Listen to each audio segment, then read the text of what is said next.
It was a typical Friday evening, and like countless other times before, I found myself pushing a shopping cart through the fluorescent-lit aisles of Walmart.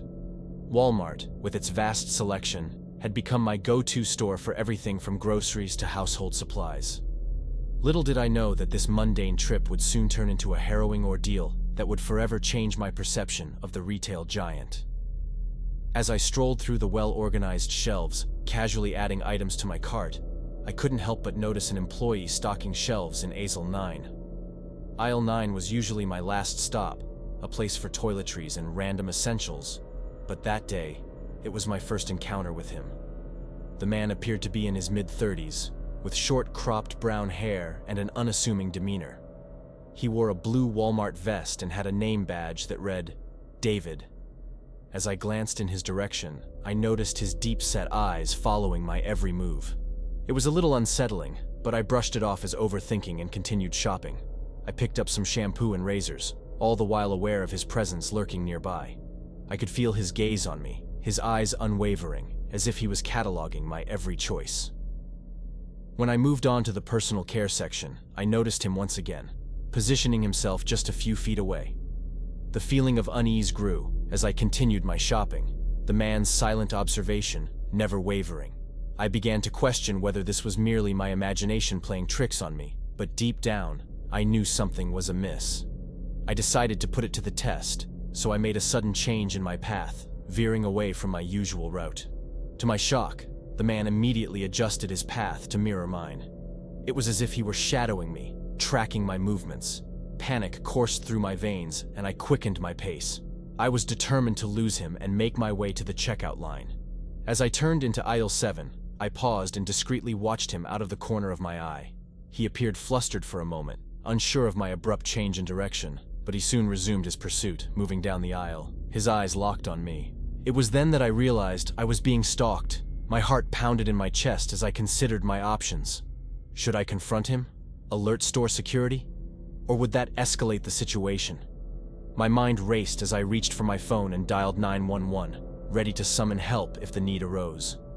Desperation and fear filled me as I continued to weave through the aisles, attempting to lose my stalker.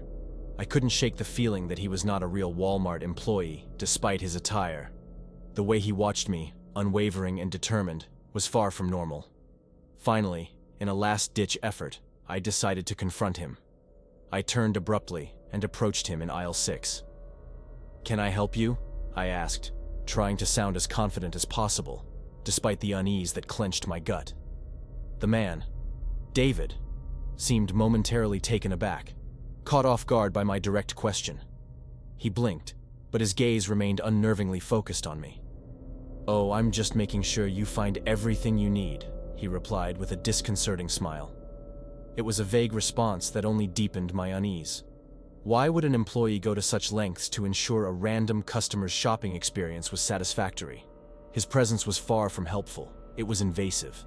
I decided to test the waters further, asking, "Are you a manager here?" He shook his head.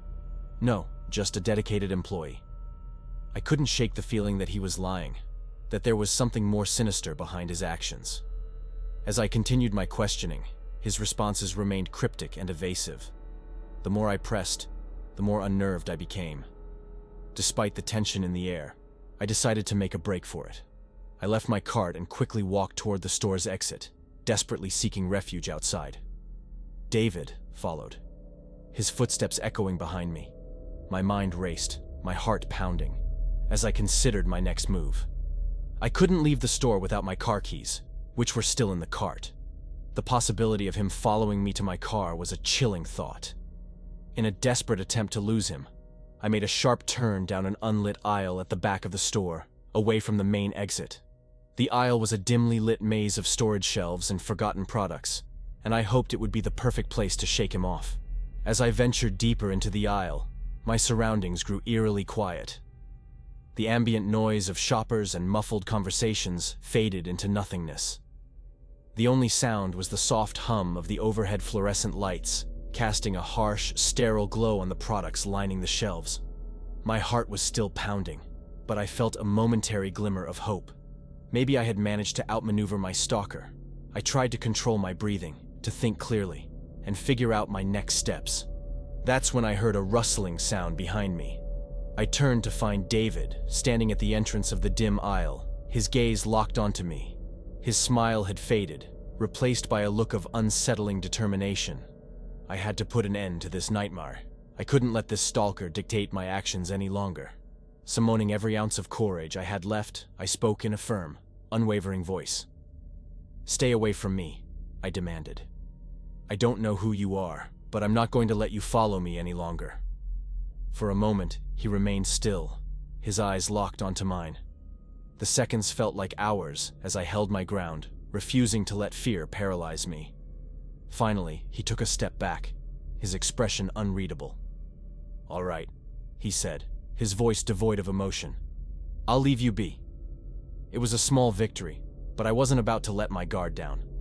I turned and hurried back toward the store's exit, praying that I could make it to my car and escape this horrifying ordeal. As I reached the parking lot, I realized my car keys were still in the cart I had abandoned earlier. My heart sank as I thought of David potentially lurking nearby. I had no choice but to return to the store to retrieve them, so I took a deep breath and re-entered the building. The store, now eerily quiet in the late hours, felt like a different world. I made my way back to the dimly lit aisle where I had left my cart. To my relief, the stalker was nowhere in sight. As I retrieved my cart and made my way back to the exit, I couldn't shake the feeling that he might still be watching, lurking in the shadows. Every glance over my shoulder, every creaking floorboard, sent shivers down my spine. I finally made it to my car, my hands trembling as I fumbled for the keys. I quickly locked the doors and started the engine. As I drove away from the Walmart, the adrenaline of the encounter still coursing through my veins, I couldn't help but think about what had just transpired. The chilling realization that I had been stalked by a man who pretended to be a Walmart employee was a nightmare that would haunt me for a long time. I couldn't shake the feeling that he knew far more about me than I was comfortable with.